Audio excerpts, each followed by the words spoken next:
So these 4 milestones make up the preparation phase, the first part of your job search. And it really should only take us about a week to get through each one of these steps. So within a month, you've got your foundation laid. And let's be clear, a poor foundation creates a poor building. If you don't do the preparation for your job search, you're going to have difficulty in conducting a successful job search, right? So it's worth it to take that month and build your foundation.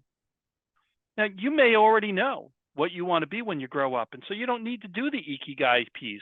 Great, so instead of 4 weeks, it's only going to take you 3, even better, right? But take the time to do this work and then start into the active phase of job search, which is all about the networking. And now we're going to talk more about that. Questions at this point? One week on the bottom left mean. Tell me more, Mike. Where are you questioning here?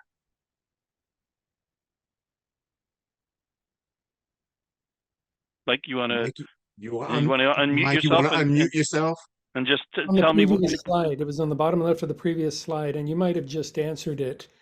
I did. Okay. Yeah. That's what I thought. Yeah. It basically means the time. Give yourself the time to do this, putting together these network introductions for yourself is about a week-long project or less. Right. It shouldn't take you more than a week to do that. Yes, exactly.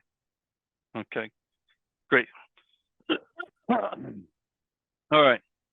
Now, before we go on to the active phase, I do want to just point out one thing that's really not on any of the slides in this presentation, but it's probably the #1 most important thing you can take away from tonight's conversation.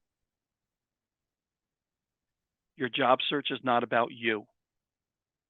Your job search is about the hiring manager. Your job search is not about you. It's about me, the hiring manager. Everything you say, everything you put in writing, everything that you do in your job search is to make my life as the hiring authority easier to know who you are and want to hire you. That means you need to be answering, how can you meet all of my needs? How can you solve all of my problems? How do you provide me with all the things that I want as your hiring authority? And the better job you do of that, the greater your success is going to be. So think about that resume. Does it say what you want it to say, or does it say what the hiring manager needs to know? How are you presenting yourself in a way that makes the hiring manager say, oh my God, Joni is the person for me. I need her on my team. So the preparation work is going to help us with getting ready for that. And then the networking part is going to be where we show that and shine against everyone else